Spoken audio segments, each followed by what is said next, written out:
प्यारे सज्जनों, जीवन में मुसीबतें आती ही रहती हैं।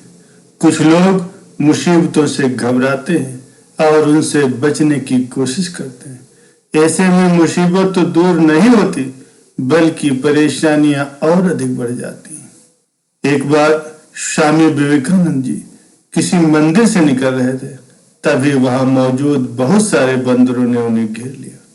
बंदर स्वामी जी से प्रसाद छीनने लगे और स्वामी जी को डराने लगे। स्वामी जी बहुत डर गए और खुद को बचाने के लिए भागने लगे। सभी बंदर भी उनके पीछे पीछे दौड़ने लगे। तभी वहीं एक वृद्ध सन्यासी ये सब देख रहा था। वृद्ध सन्यासी ने स्वामी जी को रोका और कहा, डरो मत, उनका सामना करो।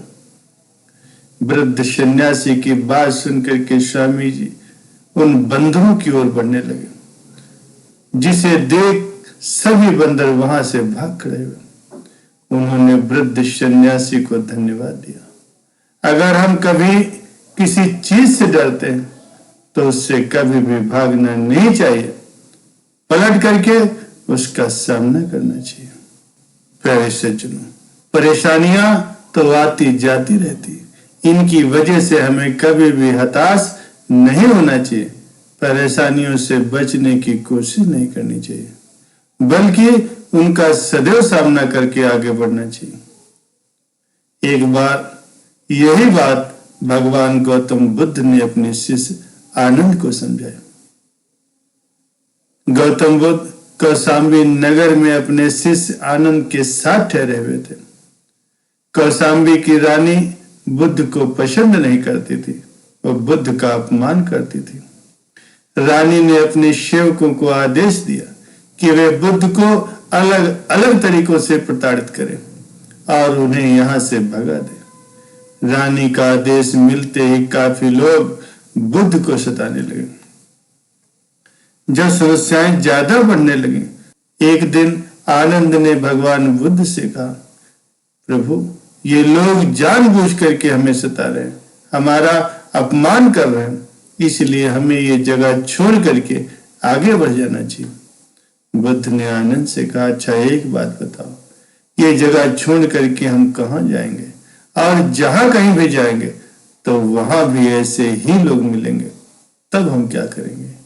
परेशानियां तो हर जगह रहती हैं, परेशानियों का कभी कोई अंत नहीं होता। हमें इसका सामना डट करके करना चाहिए, तभी ये समस्या खत्म हो सकती है। बुद्ध ने समझाया कि अगर ये लोग हमारा अपमान कर रहे हैं तो हमें धैर्य और सहन शक्ति के साथ इसका सामना करना है। जब हम धैर्य बनाकर रखेंगे तो एक दिन हम इनके मन में अपने लिए जगह जरूर बना लेंगे। प्यारे सज्जनों, परेशानियों से कभी भी डर करके नहीं भागना चाहिए। परेशानियों का सामना करके ही उन्हें दूर किया जा सकता है। प्यारे सज्जनों, बहुत समय पहले की बात है, एक गांव में एक श्याम नाम का लड़का रहा करता था। वो पेशे से कुम्हार था। उसके द्वारा बनाए गए मिट्टी के बर्तनों की चर्चा चारों तरफ होती थी। लोग दूर दूर से उसकी इस कला को देखने आते थे। श्याम जितने सुंदर बर्तन बनाता था, ठीक उसी प्रकार की उसकी सोच भी औरों के प्रति। कहने का मतलब यह था कि वो जितना अपने कार्य के प्रति निष्ठावान था, ठीक उसी प्रकार से वो लोगों के प्रति भी था। कोई भी अपनी समस्या लेकर अगर उसके पास आता था तो उसका वो समाधान अवश्य करता था। खेल कूद में भी उसके जैसा माहिर दूर दूर तक कोई नहीं था। जिस रफ्तार और फुर्ती से वो दौड़ता था, मानो चीता दौड़ रहा हो, कोई उसके सामने टिक नहीं पाता था। सब उसके काल थे। बहुत कम उम्र में ही वो अपने गांव के साथ साथ दूसरे गांव में भी चर्चित हो गया। एक बार उसके गांव में भयानक विपत्ति आ गई। एक शेर उसके गांव में रात में आता था और पालतू पशुओं को उठा करके ले जाता था। गांव वाले बहुत भयभीत थे। जैसे ही रात का समय होता, चारों तरफ मानो सन्नाटा पसर जाता। क्या पता कब शेर आ जाए और हमला कर दे। गांव वाले इतने ज्यादा डरे हुए थे कि दिन में खेती किसानी करने से वो डरने लगे, न जाने कब शेर उन पर हमला कर दे। शेर अब आदमखोर बन गया था। वो गांव के पशुओं के साथ साथ मनुष्यों का भी शिकार करने लगा था। गांव के कई लोगों को वो अपनी खुराक बना चुका था। शेर को पकड़ने का गांव वालों ने बहुत प्रयास किया, लेकिन कोई भी उपाय काम न आया। श्याम को जब इस बात का पता चला तो उसने ग्राम सभा में शेर को पकड़ने की बात रखी, पर गांव के मुखिया ने कहा, हमने तो बहुत प्रयत्न किए पर कोई सफलता नहीं मिली। वो शेर है, उसे पकड़ना इतना आसान काम नहीं। माना कि तुम निडर हो, बुद्धिमान हो, पर इसका मतलब ये नहीं कि तुम उसे पकड़ लोगे। श्याम मुखिया की बात सुनकर के मुस्कुराने लगा। ईश्वर मुखिया ने कहा, तुम इतना क्यों मुस्कुरा रहे हो? इस समस्या को लेकर के हम सब इतने गंभीर हैं और तुम हंस रहे हो। आखिर इस हंसी का क्या कारण है? बताओ, नहीं तो दंड भोगने के लिए तैयार हो जाओ। श्याम ने कहा, नहीं मुखिया जी, माफ करें, मैं आपकी बात पर हंस नहीं रहा था। मैं तो ये सोच के मुस्कुरा रहा था कि जिस दिन उस शेर को पकड़ लूंगा और गांव वालों के चेहरे पर उस वक्त जो खुशी होगी, उसे देखकर मेरे भी चेहरे पर मुस्कुराहट आ जाएगी, इसीलिए मैं मुस्कुरा रहा था।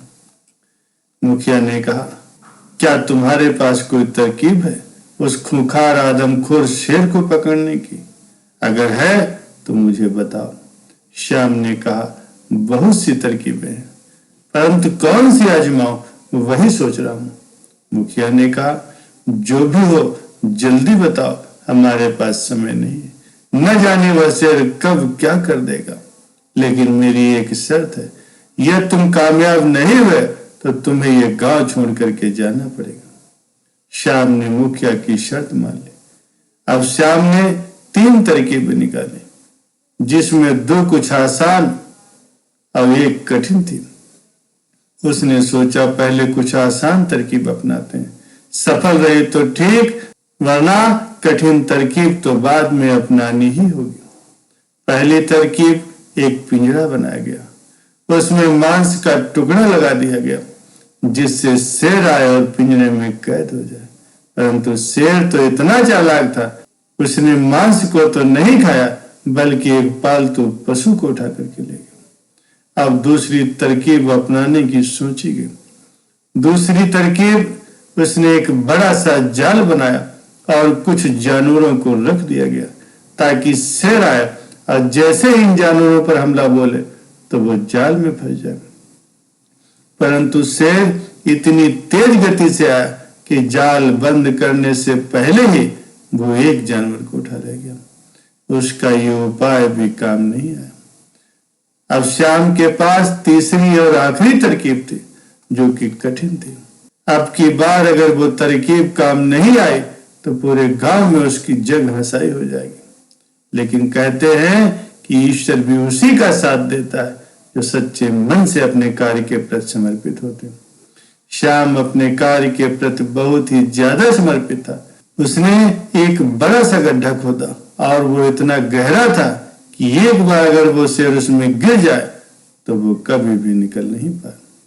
श्याम, जो कि चीता जैसा दौड़ लगा सकता था, उसने हिरन की जैसी एक खाल बनाई और उसे ओढ़ करके वो शेर का इंतजार करने लगा कि कब वो खुखार शेर आए और उसे अपना शिकार बनाए। शेर ने देखा कि इतना बड़ा हिरन, आज तो इसका शिकार करके मजा आ जाएगा। श्याम, जो कि हिरन की खाल ओढ़ करके अपने शिकार उस शेर का इंतजार कर रहा था, अब वो इंतजार की घड़ी नजदीक आ गई। चांदनी रात का मंजर था और एक दूसरे का शिकार बनाने के लिए शेर और श्याम दोनों तैयार थे। गांव वालों के लिए ये सब बहुत ही अजीब सा मंजर था।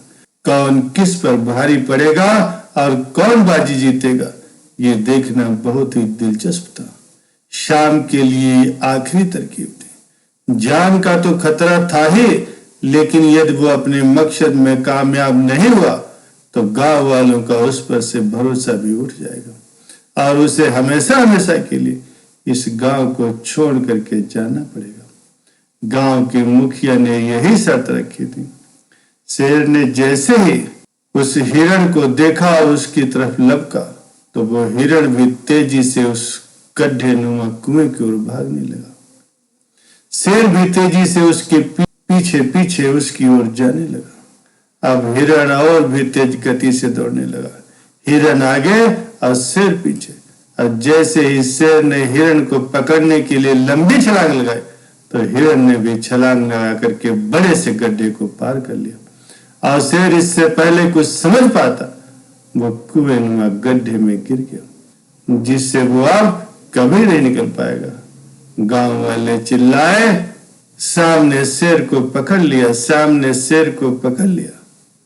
श्याम की आखिरी तरकीब काम कर गई। श्याम ने कहा कि हमने शेर को पकड़ लिया, इस बार शेर की चालाकी काम नहीं आई। गांव वाले श्याम की बहादुरी, ईमानदारी और गांव के प्रति प्यार और अपने कार्य के प्रति समर्पण से पहले से ज्यादा उसके कायल हो गए। उन्होंने श्याम के सूझबूझ तरकीब की भूल भूल प्रशंसा की और मुखिया ने गांव वालों के सामने ये प्रस्ताव रखा कि अब से हमारे गांव का मुखिया यही श्याम होगा, जिस पर गांव वाले श्याम की जय जयकार करने लगे। प्यारे सज्जनों, इस पर श्याम ने कहा कि ये उसका कर्तव्य बनता है कि मुसीबत में वो अपनों के काम आए और उनकी समस्या का समाधान करे। प्यारे सज्जनों, समस्या कितनी भी बड़ी क्यों ना हो, अगर सही कारगर तरीके और सूझबूझ से उसे हल किया जाए तो आप हर एक चुनौती का डट करके सामना कर सकते हैं।